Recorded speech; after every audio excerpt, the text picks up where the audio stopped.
CSS के बारे में सर बता दें। CSS का अगला जो कंपल्सरी सब्जेक्ट है इंग्लिश ऐसे, उसके बारे में प्लीज़ बता दें। इंग्लिश ऐसे हम कैसे हल कर सकते हैं, इंग्लिश ऐसे में क्या ज़्यादा नंबर कैसे ले सकते हैं। इंग्लिश ऐसे में ही ज़्यादा बच्चे फेल होते हैं। 100 नंबर का एक ऐसे लिखना होता है, उसके लिए क्या खास टेक्निक है, क्या खास चीज़ें हैं, वो सारी की सारी हमें बता दीजिए प्लीज़। अगर हम CSS का इंग्लिश ऐसे अच्छी तरह से पास कर गए तो हम समझो CSS कर गए। बहुत ज़रूरी, बहुत इंपॉर्टेंट आज की मेरी वीडियो फ्री ऑनलाइन लेक्चर के सिलसिले की अगली कड़ी नंबर 6 वीडियो।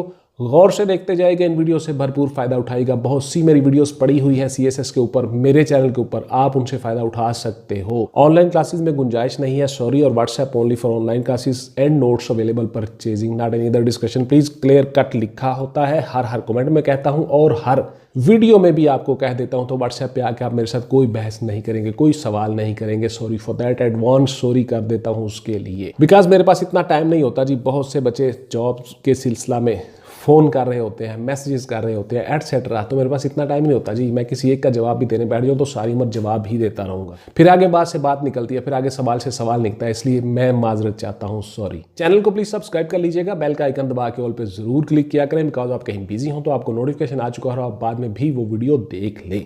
तो गौर से सुन लें जी, इन चीज़ों को आता हूं मौजू की तरफ से कि इंग्लिश ऐसे आपने किस तरह से हल करना है, क्या क्या टेक्निक्स अपनानी है और किस तरह से आप उसमें कामयाब हो सकते हो। नंबर 1, सबसे पहला पॉइंट, गौर से सुनते जाइएगा। आप लोगों ने बहुत ही शानदार आपका आगाज होना चाहिए, बिगनिंग ऐसे का बहुत अच्छा होना चाहिए।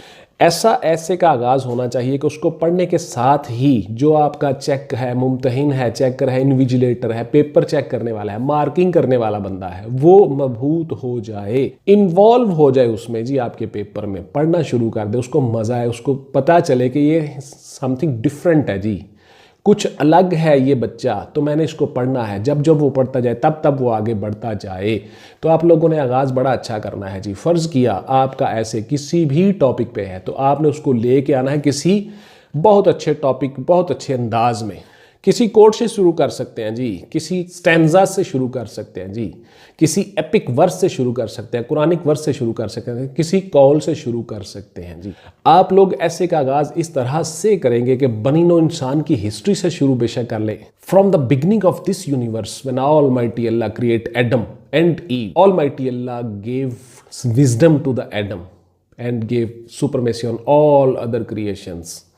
यहाँ से आप शुरू कर लें, मतलब कोई ऐसी लाइन आपने शुरू करनी है कि जिससे पढ़ने वाला जो है, चेक करने वाला जो है, वो उससे शुरू हो जाए। From that first step man trying to maintain his supremacy on all other creations. तो इस तरह से आपने आगे बढ़ते जाना है कि उसने अपनी फोकियत को बरकरार रखने के लिए अपनी अकल का इस्तेमाल किया और नई नई चीज़ें दरियाफ्त की, नए नए काम किए।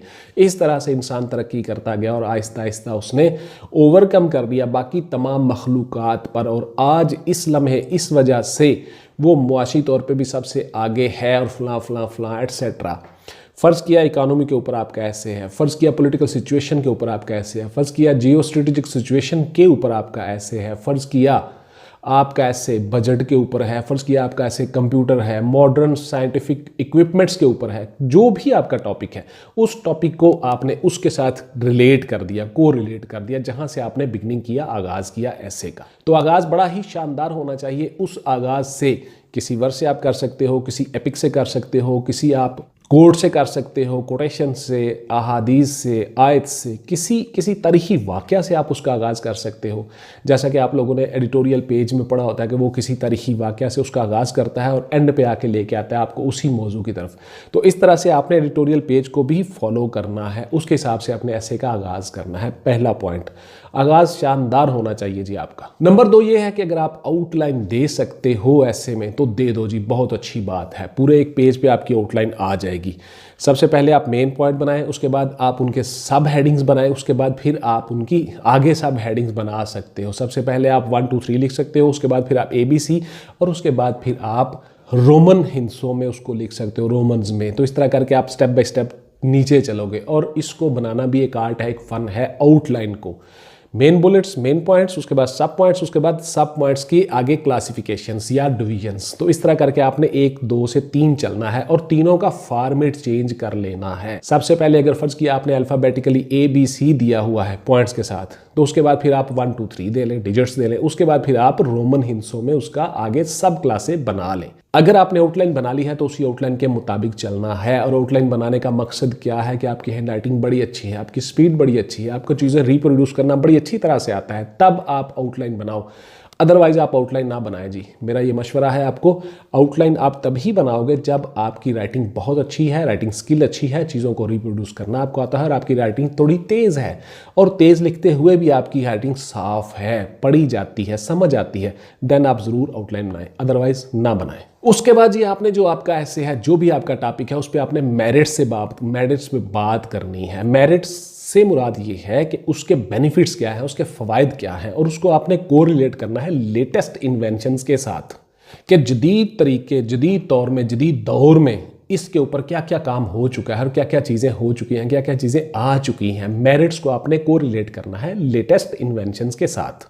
नंबर 4, आपने डीमेरिट्स में बात करनी है जी, उसके नुकसानात क्या हैं। कोई भी आपका टॉपिक है तो उसके डीमेरिट्स भी आपने गिनवाने हैं, और उनको भी आपने latest technology, latest equipments, latest inventions के साथ कोरिलेट करना है कि मौजूदा दौर में, आजकल में इसके ऊपर क्या क्या काम हो रहा है और किस किस तरह से ये डीमेरिट्स बनती हैं। तो इसलिए आपने मेरिट्स और डीमेरिट्स का हर हाल में ख्याल रखना है। 2 से 3 पेज लिखने हैं जी आपने। टोटल आपने क्या करना है वो आगे चल के बताता हूँ, आपके कितने पेज हो जाएंगे टोटल, ये चीज़ें सारी की सारी हम इस वीडियो में डिस्कस करेंगे। अगला पॉइंट, आपने अपने ऐसे में कोट्स या कोटेशंस ज़रूर देनी है जी, किसी भी शख्सियात की, बड़े बंदों की, बड़े शख्सियात की, पैगंबर की, किसी कुरानी वाक़या की, किसी रसूल की, किसी रिवील्ड चीज़ की आपने कोटेशंस ज़रूर देनी है जी। ऐसे में 2, 4, 5, 6 कोटेशंस ज़रूर देनी है, हर पेज पे एक कोटेशन आपकी आ जाए। नंबर 7 जी, आपने कुरानी आयात की कोट्स देनी है जी। आप चूँकि मुसलमान हो, मुस्लिम हो, तो आपको कुरानिक वर्स को भी अपने उस टॉपिक से कोरिलेट करना है। बहुत सी आयात, तकरीबन 100 के करीब आयात आपको डिफरेंट टॉपिक्स पे कुरान की याद होनी चाहिए जी।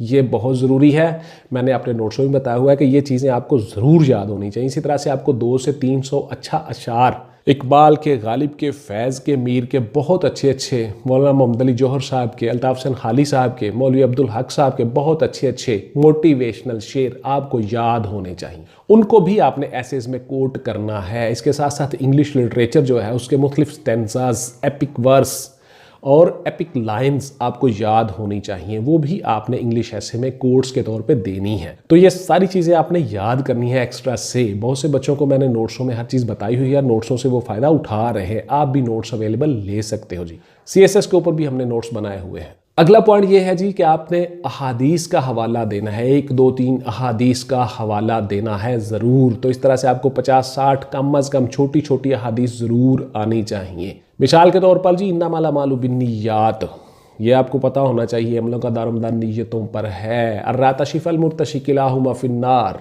उसके बाद ये छोटी जितनी भी अलकासिबु हबीबुल्लाह, अल्लाह का मेहनत करने वाला, अल्लाह का दोस्त है, रिश्वत लेने वाला, देने वाला दोनों जहन्नुमी है। इस तरह की आपको छोटी जो आयात हैं, जो हमने 5वीं, 6ठी, 7वीं, 8वीं जमात में भी पढ़ी हुई हैं, कम अज़ कम 50-60 आपको याद होनी चाहिए। ये भी आपने इंग्लिश ऐसे में कोट करनी है जी। आपका ऐसे जो है वो दूसरे बच्चों से थोड़ा डिफरेंट होना चाहिए, आपको मौजू के साथ कोरिलेट करना, चीज़ों को आना चाहिए। तो ये सारी चीज़ें आपने करनी है। अगला पॉइंट, आपने हिस्ट्रिकल जो आपकी पर्सनैलिटीज़ हैं, तारीख़ी शख्सियात हैं, आपकी जो बड़ी शख्सियात हैं, कायद आज़म हैं, सर सैयद हैं, इकबाल हैं, गालिब हैं, इन सब के कोट्स भी देने हैं। इसी तरह जो इंग्लिश लिटरेचर के लोग हैं, उसके बाद जो इंग्लिश लोग हैं, विंस्टन चर्चिल है, उसके बाद फिर जॉन एफ कैनेडी है, उसके बाद फिर आपके बहुत से ऐसे लोग हैं जिनको आपने हवाले के तौर पर चीज़ें देख सकते हो, दे सकते हो। मुख्तलिफ साइंटिस्ट हैं, इब्ने खल्दून हैं, उनका हवाला आप दे सकते हो, एडिसन, उनका हवाला आप दे सकते हो। तो इसलिए आपने शख्सियात के कोर्स हवाले ज़रूर देने हैं, अपने मौजू के साथ कोरिलेट करना है उन चीज़ों को, बिकॉज जब आप ये चीज़ें करोगे तो फिर आपके ऐसे में नंबर आएंगे। आप सीधा ऐसे लिखते जाओगे पैराग्राफ, छोटे पैराग्राफ बना के लिखते जाओगे, उसका कोई फ़ायदा नहीं है। बहुत कम मार्क्स आएंगे जी, थोड़े मार्क्स आएंगे। इसलिए मैं आपको ये जो चीज़ें बता रहा हूँ इन पर आपने अमल करना है, और बहुत ज़्यादा अच्छे मार्क्स लेने के लिए ये चीज़ें आपको बता रहा हूँ। उसके बाद जी अगला पॉइंट है आपका, आपने सेल्फ असेसमेंट, ज़ाती राय ज़रूर देनी है जी। उसी मेरिट्स, डीमेरिट्स, उस कोटेशन, कौल, कुरान, अहादीस, आयात, अशार, उन सब के हवाले से और मौजू के हवाले से आपने अपनी ज़ाती राय भी ज़रूर देनी है। According to my opinion, according to my point of view, मुख्तलिफ। तो आपका जो सेल्फ असेसमेंट है, जो ज़ाती राय है आपकी, आपकी जो ज़ाती ओपिनियन है, सेल्फ ओपिनियन, उसको आपने कम से कम 2 पेज ज़रूर लिखने हैं उसके। गौर से सुनते जाइए। आपका जो ऐसे है इसकी जो कुल लेंथ है कम से कम 16 पेज जी, 16 पेज कम से कम मैं बता रहा हूँ। अगर आपकी राइटिंग बेहतर है, स्पीड बेहतर है, आप 20 तक भी इसको लेके जा सकते हो। 3 घंटों में आपने इसको बिल्कुल बेहतरीन ऐसे करना है। 100 नंबर का ऐसे है और उसमें मैक्सिमम मार्क्स आपने लेने हैं। तभी जाके आपका मेरिट बनेगा और तभी आप जाके एलोकेट हो जाओगे अच्छे ग्रुप्स में। तो 40% तो आपने लेने ही है पास होने के लिए एटलीस्ट मिनिमम, और 50% आपका एग्रीगेट होगा इंटरव्यू में जाने के लिए। So you have to got approximately 70 plus marks आपके इंग्लिश ऐसे में आने चाहिए। तो ये बहुत ज़रूरी है जी। आखिर पे जाके आपका आ जाएगा जी कंक्लूजन। कंक्लूजन जिस तरह से आपने आगाज़ बहुत अच्छा किया, बिगनिंग बहुत अच्छा की, बहुत अच्छे तरीके से, उसी तरह से कंक्लूड भी आपने बहुत अच्छे तरीके से करना है। In conclusive point of view I would say that यहाँ से शुरू करके आप उसको बहुत अच्छे तरीके से लेके जाओगे और वही सारे पॉइंट उसमें डिस्कस करोगे कंक्लूजन में जो आप ऊपर कर चुके हो। तो इस तरह से कंक्लूजन आपका बड़ा शानदार होना चाहिए और उसमें जो आखिरी 5-7 लाइनें हैं, 10 लाइनें हैं, वो स्पेशली आपकी जो सेल्फ असेसमेंट है, ज़ाती राय है, ओपिनियन है, उसको आपने वहाँ पर लेके आना है। ताकि शुरू में बंदा देखता है बहुत गौर से, दरमियान में देखता है चीज़ें और एंड पे जाके देखता है। तो इस तरह से आपके ऐसे में बहुत अच्छे मार्क्स आ सकते हैं। तो ये था जी मेरा आज का लेक्चर सीएसएस के ऊपर के इंग्लिश ऐसे में आप बहुत अच्छे मार्क्स किस तरह से ले सकते हो। उम्मीद है आपको वीडियो पसंद आई होगी। इंशाल्लाह ताला इसी तरह से मेरी वीडियो आती रहेंगी। अब नेक्स्ट वीडियो आएगी वो भी कंपल्सरी सब्जेक्ट। पहले मैं कंपल्सरी सब्जेक्ट्स कवर करूंगा, उसके बाद फिर मैं हर ऑप्शनल सब्जेक्ट के ऊपर अलग अलग से वीडियो बनाऊंगा। इस 10, 11, 12 मिनट की वीडियो को गौर से देखें, आपकी इंशाल्लाह ताला जिंदगी संवर जाएगी। मिलते हैं किसी अगली वीडियो में। टिल देन टेक केयर, अल्लाह हाफिज़ एंड गुड बाय। पाकिस्तान जिंदाबाद।